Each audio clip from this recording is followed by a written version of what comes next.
Part 9 of UPLT grade previous year question. Our first question is raster image are commonly called. raster जो image होती है उनको हम fix map और bit map दोनों ही बोल देते हैं. तो option C is the right answer for this question.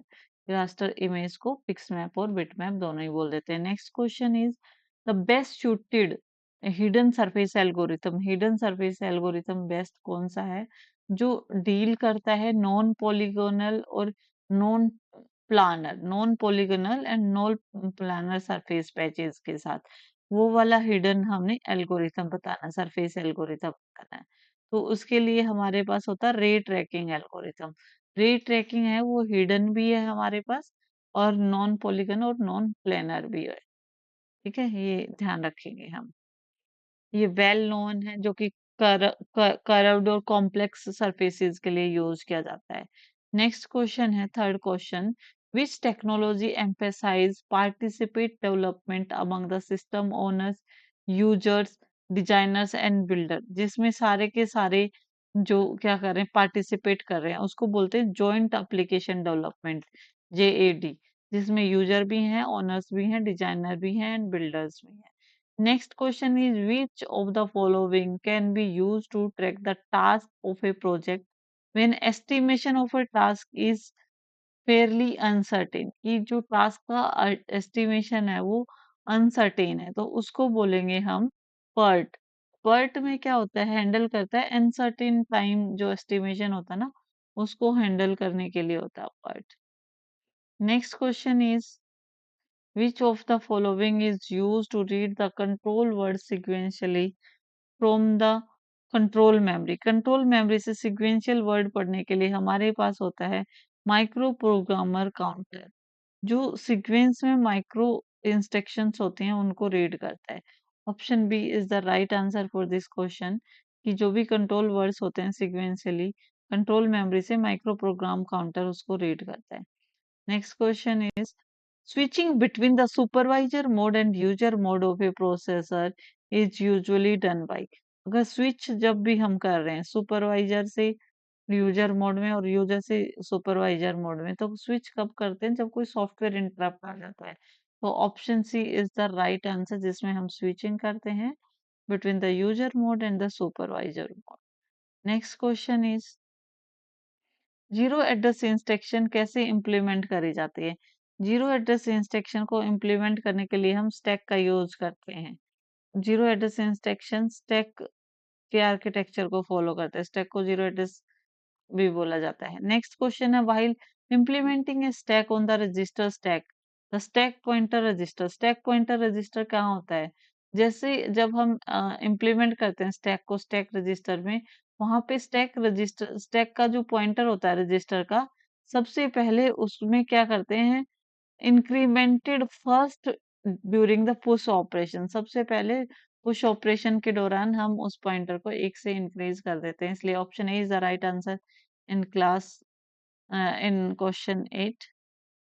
Next, which of the following is not true regarding the register regarding register. registers के regarding कौन सी चीज true नहीं है. internal storage of the CPU ये तो मुझे सही लग रही है. can hold either data or instruction. इसके बाद बोल रहे हैं कि can made up of flip flop. तो जो रजिस्टर्स होते हैं वो internal storage of CPU time, ये तो सही बात है, फ्लिप फ्लॉप से बने होते हैं, डाटा को इंस्ट्रक्शंस को होल्ड करते हैं, पर ये कोई इंटरमीडिएट रिजल्ट नहीं स्टोर करते. रजिस्टर्स कोई भी इंटरमीडिएट रिजल्ट स्टोर नहीं करते, इसलिए इस ऑप्शन डी इसका रॉन्ग वन है. ठीक है.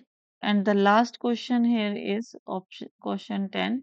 यहाँ पे इस टाइप से डिस्क दी हुई है जिसके 16 सरफेसेस दिए हुए हैं और ट्रैक पर सरफेस 128 दिया हुआ है और सेक्टर 256 एंड 512 बाइट का डेटा स्टोर करे. यहाँ पे ये बोल रहा है कि कैपेसिटी निकालनी है डिस्क की, तो 2 की पावर में कैपेसिटी हम बहुत इजीली निकाल सकते हैं. और फिर बोला है कि पर्टिकुलर सेक्टर में कितनी बिट्स हैं वो निकालनी है. पहले तो कैपेसिटी निकाल लेते हैं, तो इसको 2 रेज टू पावर 4 बोलेंगे, सरफेसेस को इसको 2 रेज टू पावर 7 बोलेंगे, और ट्रैक्स को जहाँ पे 128 हैं इन सब के आपस में मल्टीप्लाई कर देंगे. इसके बाद हम क्या नेक्स्ट क्या है हमारा 2 raised to power 8 सेक्टर्स हैं हमारे पास, 12 बाइट का डेटा है, 256 और इसके अंदर जो स्टोर्ड डेटा है सेक्टर के अंदर वो 2 raised to power 9 है। जितनी भी यहाँ पे चीजें दी हुई है ना हमें, उनको 2 raised to power में हमने क्या करना है, ऐड करना है, मल्टीप्लाई करना है। तो ये हमारे पास टोटल कितनी बन जाएंगी, 9 8 17, 17 और 4 17, 18 19 21, 21 और 7 20 29, 21 9 8 17 4 21, 21 और 7 28 29 30, तो 30 यहाँ पे बन के आ गए।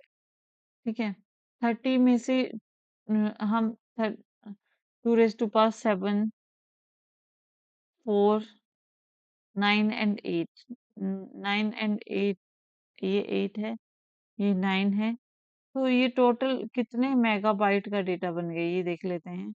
512 बाइट इस सेक्टर में है, तो टोटल जो सरफेसेस हैं वो 16 है। तो ये टोटल ये जो डेटा बन रहा है हमारा, अगर इसको एमबी में लिखा जाए तो कितने एमबी का बनेगा, तो ये 256 एमबी का बनेगा जब इन सबको मल्टीप्लाई कर देंगे तो आपस में। ठीक है, 256 एमबी का कैसे बनेगा, 9 7 16 4 20, और बाइट के लिए ये वाला जो है उसको रिजर्व कर देंगे। ठीक है, ये 2 raised to power 7 है, तो 9 7 16 4 20 8 28, 2 raised to power 28 होगी इनकी सबकी पावर। 2 raised to power 28 को हम क्या लिख सकते हैं, 2 raised to power 28 को हम लिख सकते हैं 2 raised to power 8 और डॉट 2 raised to power 20। अब 20 हमें पता है कितना होता है, मेगाबाइट होता है, और 2 raised to power 8 क्या होता है हमारा, 256 होता है। तो 256 मेगाबाइट तो ठीक है। अब ये बोला है कि पर्टिकुलर सेक्टर में कितनी बिट स्टोर है, तो ये तो हमारा कैपेसिटी तो आ गई हमारी 256। अब इसमें पर्टिकुलर सेक्टर में जो बिट स्टोर हैं वो कैसे देखेंगे, तो उसके लिए हम यहाँ तक पहुंचेंगे, पर्टिकुलर सेक्टर तक पहुंचेंगे। 2 raised to power 4, 2 raised to power 7, 7 और 4 11, 11 plus 2 raised to power sector तक पहुंचना है तो 2 raised to power 8, तो 11 प्लस 8 19 बिट्स हैं इसमें। So option A is the correct answer for this question. Hope you will understand. If you will not understand, then comment me. I will make sure कि next video में I will provide solution. Thank you so much for watching. Please like